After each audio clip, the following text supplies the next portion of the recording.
आगे बढ़ेंगे और आपको बताएंगे पंजाब यूनिवर्सिटी में इस वक्त प्रेस कॉन्फ्रेंस की जा रही है। पंजाब यूनिवर्सिटी में जो वाक़या पेश आया, हंगामा आराई देखने में आई, उसके हवाले से प्रेस कॉन्फ्रेंस जारी है। हॉस्टल से बाहर थी, वो बाहर सड़क पर रही हैं और जिनको पता नहीं कहाँ से होके वो हॉस्टल पहुंची हैं। पेरेंट्स उनके परेशान हैं, उनके हमें बार बार फ़ोन आ रहे हैं कि हमारी बच्चियां महफूज हैं, यहाँ तो कुछ नहीं होगा।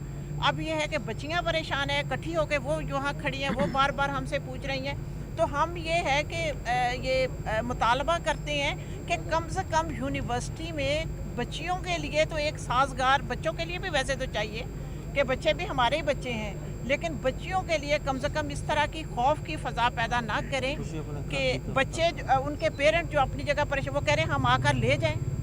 वो बार बार हमसे ये मुतालबा पूछ रहे हैं कि हम आकर बच्चियों को ले जाएं अगर हालात ठीक नहीं है। तो ये हमारी पुलिस क्या कर रही है फिर? और पुलिस हमेशा इनको शेल्टर प्रोवाइड करती है। ये कोई पहला वाक़या नहीं है, इनके ऊपर FIR दर्ज हैं और ये अभी कह रहे हैं कि अब हमें लिख कर दें। भाई सुबह जो हमने लिख कर दिया है और आपने शाम को पर्चा दर्ज किया है और हमने नामजद किए हैं मुल्ज़मान, उसमें आपने अभी तक उनको क्यों नहीं गिरफ्तार किया? आप तो जाकर उनसे मुज़ाकरात कर रहे हैं और ऊपर से हमें धमकियाँ दे रहे हैं कि हम उसाज़ा के खिलाफ पर्चा दर्ज कराएंगे।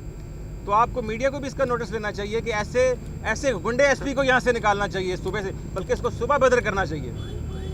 और अभी आबद चौधरी साहब आपको बताएंगे कि इनके साथ किस लड़के ने इनको धमकी दी है और किसने जो है ना अपना ये सारा वाक़े के अंदर मुलव्वस हुआ। जी बिस्मिल्लाहिर्रहमानिर्रहीम।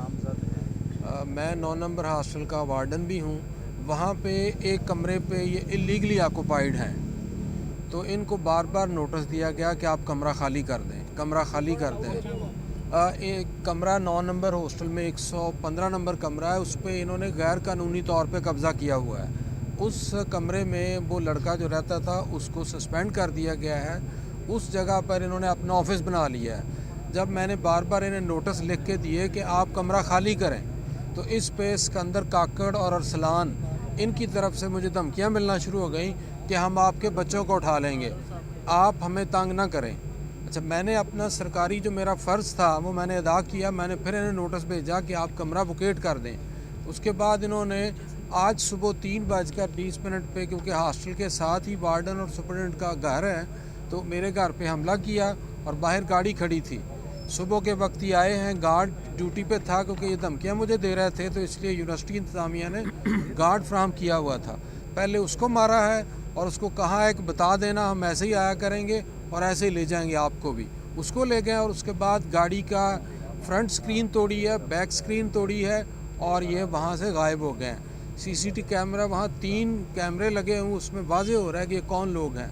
इस पर मैंने फौरी तौर पे यूनिवर्सिटी इंतज़ामिया की तरफ से दरख्वास्त दे दी पुलिस को। तो अभी पता चला है कि शाम को जाके जब यहाँ टीचर्स इकट्ठे हुए तो तब पर्चा दर्ज हुआ और नामजद पर्चा है और वो सारे लड़के अंदर मौजूद हैं जिन्होंने ये कार्रवाई की है। पुलिस उनको पकड़ने से गुरेज़ा है और उनके साथ मुज़ाकरात कर रही है। अगर ये हालात होंगे तो फिर यूनिवर्सिटी के अंदर असातिज़ा किस तरह से रह सकेंगे, किस तरह से ये काम करेंगे? इनकी अगर फैमिलियाँ महफूज नहीं हैं तो फिर ये दूसरों को कैसे तालीम देंगे?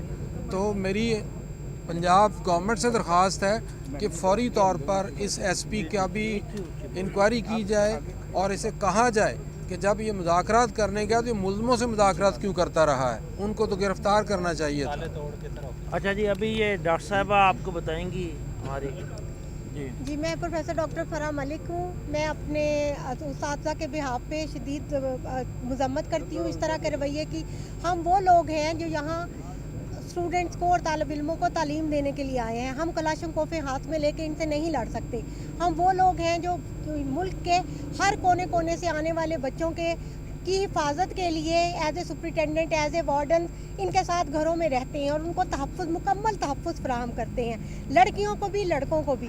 तो मेरी हुकूमत से ये गुजारिश है कि वो पुलिस से ये कहें कि वो अपना रवैया ठीक करें और वो करें जो उनको करना चाहिए। इस तरह गैर कानूनी अनासर के साथ हम मुसाहसा नहीं लड़ सकते। जैसे डॉक्टर साहब ने भी कहा, हमारे हाथों में कलम है, कलाशंकोफे हम हाथ में नहीं ले सकते, लेकिन अगर आपकी पुलिस कुछ नहीं कर सकती तो उनको हमारी चूड़ियाँ पेश करें। अगर हमारा हमें तहफ़्फ़ुज़ वो नहीं दे सकते, उनको ये हमारी चूड़ियाँ दें। उनको कहें कि वो हमें तहफ़्फ़ुज़ देंगे तो हम यहाँ से जाएंगे, वरना हम यहाँ खड़े हैं, हम यहाँ से नहीं जाएंगे। नहीं, स्टूडेंट नहीं है।